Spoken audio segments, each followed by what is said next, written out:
There were a couple of times that I almost got caught in the act. And, I'd practice that. I practice, how do I quickly, maneuver in and out of that situation. And it's one of those things that once you are engrossed in it, it's like you become addicted to it. So however you can find a way around it, there's always going to be that time that mom or dad is at work and it's there. Rise from the ashes, everywhere we go, our light be flashing. 'Cause you're alive, yes you're alive. You can rise as you dusting off the ashes. Rise from the ashes, so everywhere that we go, our light be flashing. 'Cause you're alive, yes you're alive. You can rise as you dusting off the ashes. Welcome to the round table. Today our topic is one that I think is relevant. And not only relevant, but a hidden relevance. One that we shy away from, turn away from, and we don't want to discuss it, especially as Christians, like the title here says, The Christian Man and Pornography. See, even saying the word, people are probably already covering their children's ears and sending them out of the room. But the fact of the matter is this is real life. This and what's happening in this book and what's explained in this book is everyday living. And I have a special guest here today, the author of this book, Norman Hartman. I was going to call you Elder, but we said it's okay to be Norman Hartman today. Yeah, right? let's be casual. Norman's fine. Norman, don't even do the last name. Okay, Norman. This book you wrote, The Christian Man and Pornography, tough topic, big topic. And we got to talk about it today, right? We got to talk about it. So, what brought this? Okay. First of all, thank you for having me on. And thank you for being bold enough to talk about this topic. Yep. Because in this setting, we don't have this conversation a lot and as often as we should. Mm-hmm. And this book for me is my personal experience. Mm-hmm. It's pornography is an issue that I dealt with over 15 years of my life. And I'm a young guy, I'm 30 years old, which means that I've been a teenager dealing with this issue. Right. I've been a bachelor, and I've been a married man dealing with this issue. Now, before we go too far up the street, I'm going to go back to the onset of this because Absolutely. You were a teen Christian. Absolutely. Like you were brought up, you were born on the front row, right? Yeah, double PK. In between, the first service and the second service. Exactly. They birthed you and set you in there on the Yes. chair. So you were born and raised in the church, mother, senior pastor, father, pastor, siblings, all in church as well, and 15 years old, young Christian man, and you are struggling with pornography. Absolutely. Your opening. Yes. So my introduction to pornography, actually before my introduction to pornography, and I talk about this in the book, I had no clue. I was blind. I would say I was sheltered, and that's because, I felt like my parents walked the walk that they were talking about. Mm-hmm. And Mom, she was very serious. Mom started out as a forerunner in ministry before Dad, and she was preaching and doing that. So she would come home, and we didn't see a difference. And I admired that for what I could. As other kids were watching cartoons, we were watching, healing evangelists and things like that. Mom was slinging oil on the walls and stuff. So, that's what I grew up in, that's what I knew. And, it wasn't an act for me. Right. So I, at a young age, had a very real and personal relationship with God. Right. So when I was introduced to pornography, it really hit me in the face. Right. I was introduced actually in middle school, my 8th grade year. I'll never forget it, the last day of my 8th grade year. And, guys. So you made it through the 8th grade year. Made it through the 8th grade year. Last day. Last day. And here comes the enemy. Here comes the enemy. And, it's a relaxed atmosphere. Mm-hmm. The teachers know we're in sight. Guys are having this conversation. And you know how guys can get when they're in the just together talking.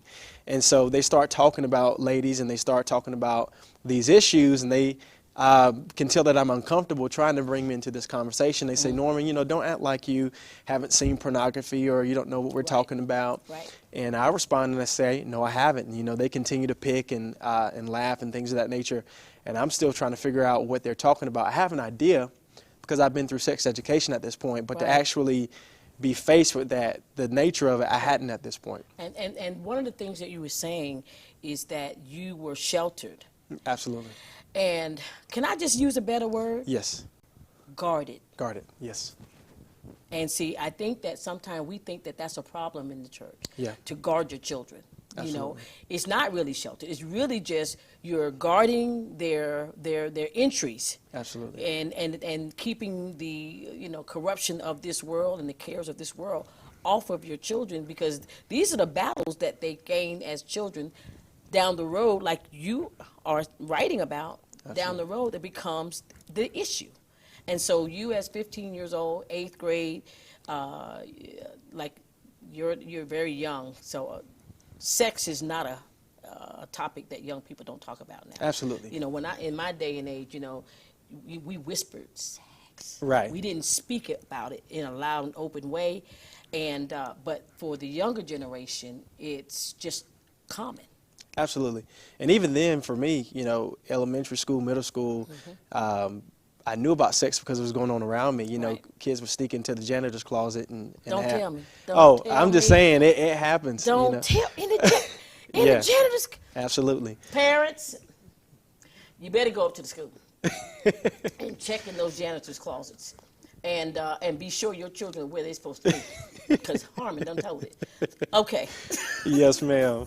But I mean, it's definitely an issue, and it's something that at that moment, just the curiosity I couldn't get out of my head, and What they were talking what they were about. talking about, and I was just inquisitive. You know, it had such an impression on my mind that I had to go and find out about it. Let me ask you this, because you said that there was no pictures shown to you. Mm-hmm. You didn't see any videos or anything like that. Just the conversation. Were they explicit? Were they detailed when they were talking? Oh, absolutely. You know, they're talking about you know, sexual crude jokes, you know, about women and what they want to do to them and things of that nature, and things that I knew was inappropriate, but I'm inside the classroom, and you know, where can I go? Can I step outside the classroom? Right. And they could see the discomfort on my face, but obviously the jokes got worse The more they the saw more you they started talking uncomfortable. about it. Absolutely. Did you feel like you could not walk away? Did you feel like you had to, did you feel like you couldn't walk away? I don't know how else to say it, but were you told that in these type of situations you can walk away, you don't have to? Can you shield yourself in that way? Absolutely.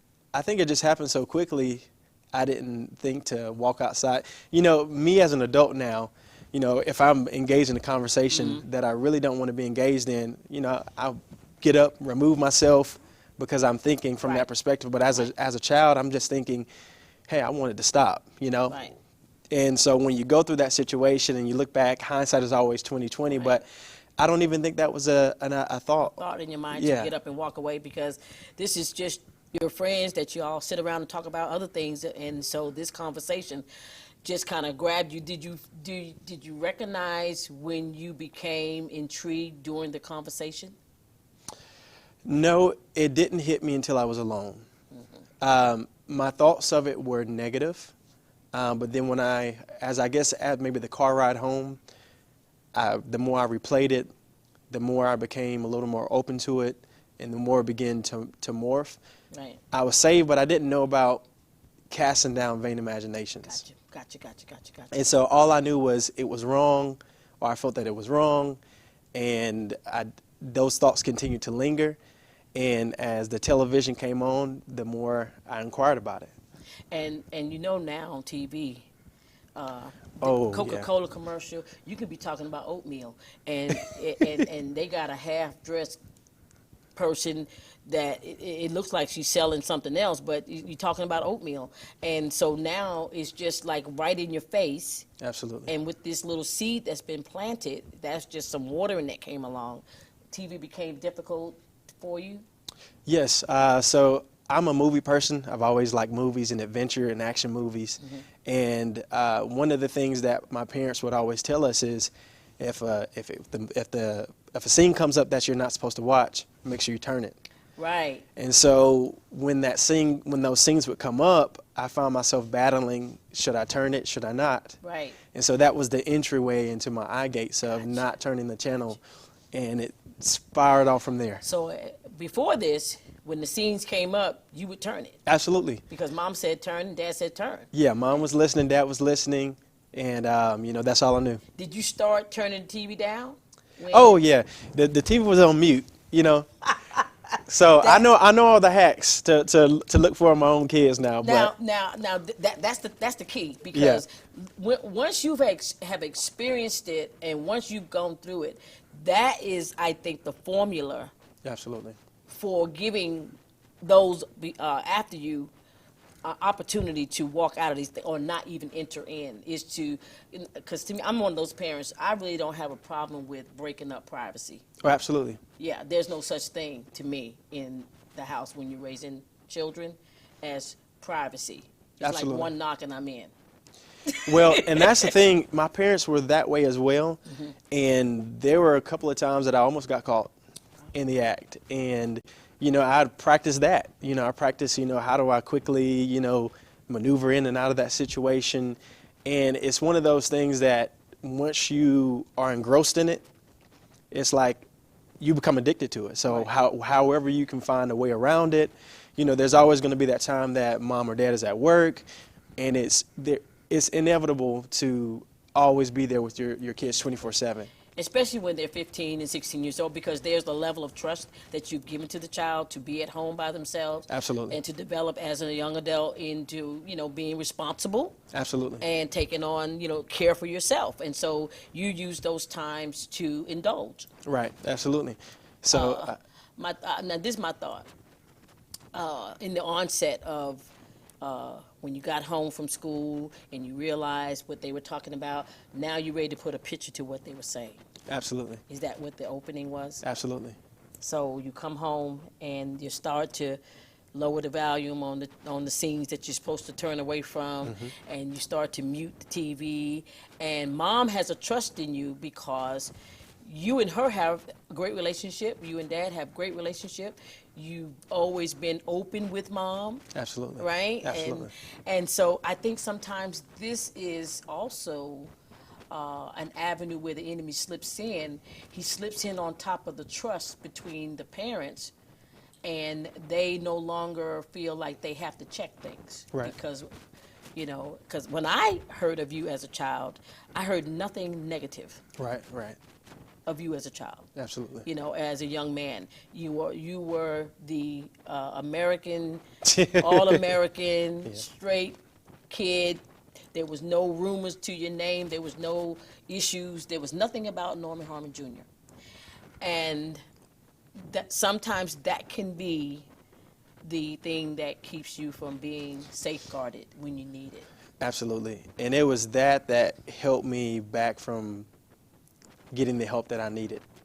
I love the fact that I'm able to talk about it, but this book may have not been written if I had gone and gotten the help that I needed earlier. Right. And everything works together.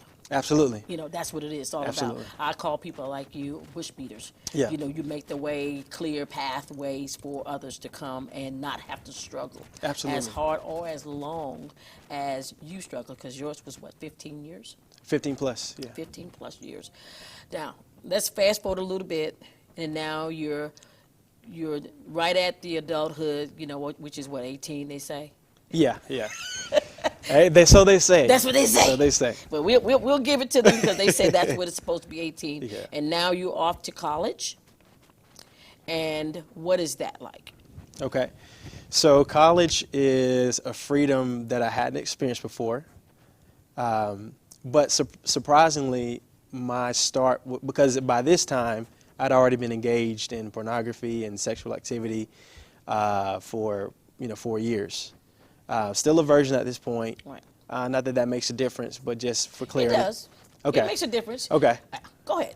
But just for clarity, just wanted to put that out there in people asking to define sexual encounters. But by this time, I'd already been in it for about 4 to 5 years. So my goal when I went to college, and I went to local college here at Columbus State. Right. First semester I was at home. Second semester I actually had the opportunity to move out into the dorms. Okay. So with that, my mind was actually focused on God and Right. trying to get away from some of those things that I was doing at home. Right. So I didn't go into it with the mindset, now I'm completely free, let's turn all the way up. Yeah. I said, okay, God, we're turning over a new leaf, and I want to do this the right way. Right. I know when you were talking about the, as far as the gateway and what's coming now, you get this freedom of being an adult and being on your own. Can I talk about a little bit of, can you kind of give us an idea of how often this was happening? Absolutely. Can we talk about that a little bit? Yeah, absolutely. So it was sporadic. Sometimes it may be 2 times, 3 times, 4 times a week. Sometimes it may be once every other week. Is it like an addiction, like drinking? Like you'll stop, or drugging is like you'll stop and then you'll binge? Is it kind of like that, or can you? I get what you're saying. So for me, I always battled with knowing that it was wrong. Right. So the days that it never was the day that I didn't feel the urge Right. to participate. Right. But it was some days I would be able to fight it off. Right. Some days I would be, on my game spiritually. And so it's like, okay, Right. devil, this week is not your week. That's right. That's right. But next week is like, haha, I got you Right. back. This week Right. is my week. Right. And so I find myself in this cycle of, sometimes falling, sometimes standing. And when I fall, I feel like I have to sit there and I have to ask for forgiveness. God has to redeem me, and there's this redemption period. And because I'm in that redemption period, sometimes I still fall, and I say, what's the use of it? And So you fall harder. you fall harder, Yeah. and you fall deeper, Right. and it's more aggressive. Right. And so it was always this on and off battle when I went to I college. thought that this, when you, because I read it in the book when you talked about, the guilt Oh, yeah, as a Christian, and this is why I believe it's underground. absolutely. Of telling someone that I'm in trouble with this thing is because as a Christian man, you're frowned upon, or you feel like you'll be frowned upon. And I don't know why we think this one is worse than any other sin, but Absolutely. But the fact of the matter is it's not. Right. And it's the one that we frown upon and look down on as if it's something that can't be dealt with or talked about. And your guilt, and we have to take, church have to take a little hit on that too. Absolutely. Because we don't know how to restore people. Right. We don't know how to engage, and we will put condemnation cloaks on people and make them feel as though they have to go inward and hide. Now, I know your mother was not that person, Not at all. but your respect and love for her, I'm sure, had to be a factor in why you did not speak to her about what was going on with you. Absolutely. And a lot of it was my own fear. As you mentioned, I grew up in church. I still took my relationship, even though I was struggling with this, I still took my relationship with God very seriously. Mm-hmm. And as a young guy, I was a leader Right. in church, Right. not just always by position, but just by, participating, helping restore other people Right. my age. And, I won't say I hated this, but growing up, I remember even some adults and being like, you're the example and you're the forerunner and you go and you carry it and that people are looking at you. And so it's like, oh man, how do I come back and tell these people that I have an issue, and as a young guy? That's the pride Yeah. that the enemy tries to make us stand on. Absolutely. Because he knows that you're going to do more damage Absolutely. with the exposure than you ever will do in keeping it a secret. And so I think that if we can ever let go of this one thing, this is a thing I'm going to share with you, and you can take this with you. It'll go from the ends of the earth. Absolutely. Never be ashamed of anything before men that you're not ashamed of before God. Absolutely. See, that right there, if we practice that, people will walk in a liberty like never before. We'll walk and we'll be able to tell our sisters and brothers or our leaders what we're struggling with. Absolutely. But for some reason, we take pride in what man thinks over what God thinks or what God sees. And I think if we just put our minds there, in the middle of our struggles, we can walk out of struggles a lot quicker and a lot easier. Then what do you think on that? I think that's very true, and I agree with that.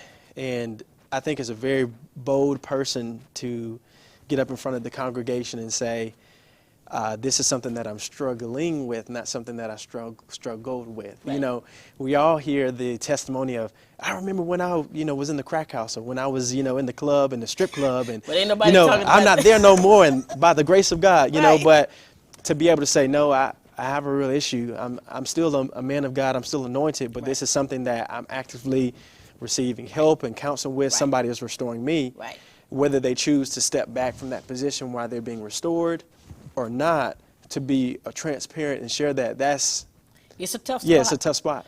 But it is this place we need to be. Place we need to be. Because I think that not being accepting of that thought is why we wander in the wilderness so long with it, and we Absolutely. don't get the deliverance that we need. With that thought, going fast forwarding just a little bit, because Sure. I don't want to go too far, because I don't want to give the spoiler of the book. I'm not going to do that. Thank you. But I do want to talk about the topic of when your mother and your father, your mother was the senior pastor at that time, Sure. and your relationship with her tight. Y'all were tight, you can tell. And you being a leader, like you said, in the church. What was the, outside of the shame, do you feel your mother would have, what would you feel your mother would have done with you had she been brought aware? Like, because I think sometimes our listening audience needs to know, Sure. What the outcome might be, if I take this bold step. Sure. Now, I'm just going to be honest. Mom didn't play. I know. But You know your mother. to our benefit, Yes. I remember, well, I'll let her tell her own story. How about that? I'll just say I remember a time in our lives, and she didn't do anything crazy, but my mom made my sister wear white, and she's like, you're going to be pure, and you're going to sit next to me, and you're going to be basically my adjutant, whatever the case. And so I was like, oh my gosh, Mom is going to, sit me down, and, I'm going to be embarrassed in front of the church or whatever. And she may have not even addressed it that way, because of the severity of the issue. Right. And I know that she knows how to keep things close kept, especially when it's serious issues. Right. And some people have, within ministry, have told me, man, I respect your mom because she's kept things about me. And they revealed it to me themselves, but they said, she kept this and held on to this all these years. And I said, I never knew that, or never would have known that about you. And with it being a serious issue, she may have kept it closer, but I didn't know. Right. You didn't know how she was going to respond or react. And again, that goes back to, she's going to sit me down. Absolutely. People are going to know I'm set down. Absolutely. And now I'm going to be, that's going to be my shame. Absolutely. And so you stay, what I call silent suffering. Absolutely. In a thing. And I think you talked about in your book how when you would engage, that you would afterward feel so bad and just so low. Yeah. And I'm using different words, but I'm just Sure. describing what you were saying. Can you talk about that roller coaster thing that you did there? Absolutely. So even before I would engage in pornography or some type of sexual encounter or act, Right. I would know, or there would be a battle between my spirit man and this desire. So it was never just automatic, okay, I'm just going to go and do this. Right. There was this battle period. Right. And it could have started early that morning. Right. It could have started early in the morning, and then the battle goes on for the day, and I finally give into it late at night. But whatever that period, I would go through that, and finally when I would go through it, engage in the act, and then immediately after that, I feel the guilt, and I did it again. Yeah. Right. And it got to the point to where sometimes I didn't want to even ask for forgiveness, Right. because I knew that I wasn't delivered, and I knew that I wasn't ready. It's not that I couldn't and try to go in that direction, but I said, okay, I tried to go in the right direction the last time, and I'm still back here. So Lord, do I really mean it? Right, right. You talked about that in the book as well, about that battle of feeling the guilt and the shame, and then you saying, I'm not even gonna ask God, about forgiveness. Absolutely. Did that? I know that had to have had. I'm not gonna say did it. I know that had to have an effect on your spiritual walk, because it's just like when you decide one day I'm not worthy of forgiveness, it's like throwing in a towel. Absolutely.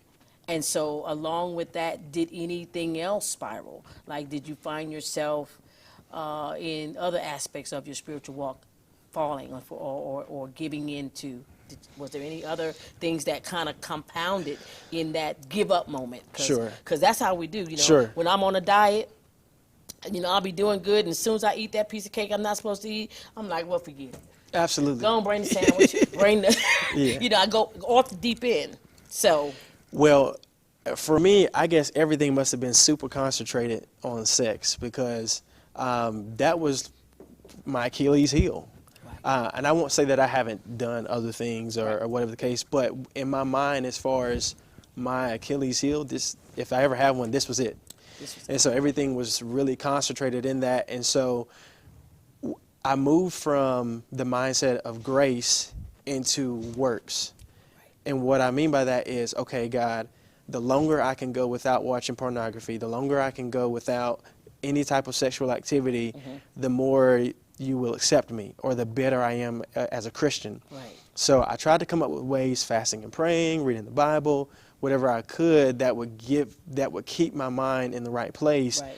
And when I would do that, I felt like, oh man, the anointing of God is on me. When I get up to sing, I feel, feel free, and I can minister, I'm more anointed the longer I stay away from this. And it wasn't that I was more anointed or less anointed at all. It's just how I felt within myself, felt about myself. Well, was hypocrisy a struggle? The feeling of hypocrisy, because you as a leader, Yeah. You got to, as a leader, sometimes you got to lay the law. Yeah. Sometimes you got to give the corrections and whatever. Did you feel like I really shouldn't be saying anything to anybody? At times, yeah. And I wouldn't say that I would tailor how I would say, but I was very cautious with how I cast judgment on other people, as we should be. Yeah. But I was cautious for sometimes the wrong reason. Right. And to not bring it back attention back to me, right? It's like, I can't call you out because I know I got my own issue. Right. And sometimes it would be awkward because people would come to me for the help and guidance. And I remember sometimes some of my guy friends would come to me for the guidance in those areas. And In the same area. In the same area. And I'd be like, oh, God, We can pray together, Yeah, brother. exactly. And I would tell them, I'm like, yeah, like, this is something that, like, I've struggled with, not struggling with with. the ED on it, right? And because in my mind, I'm like, okay, I'm always working towards, getting past it. But, versus just saying, hey, man, I'm struggling with this too. I might not be the best person to help you with this. Right. But I would tell them what was working for me in the moments that it was working for me. Right. This might be a good time to kind of mention a time that I went through in college. Right. So in college, I was finished my freshman year in college, and God had put a mandate on me.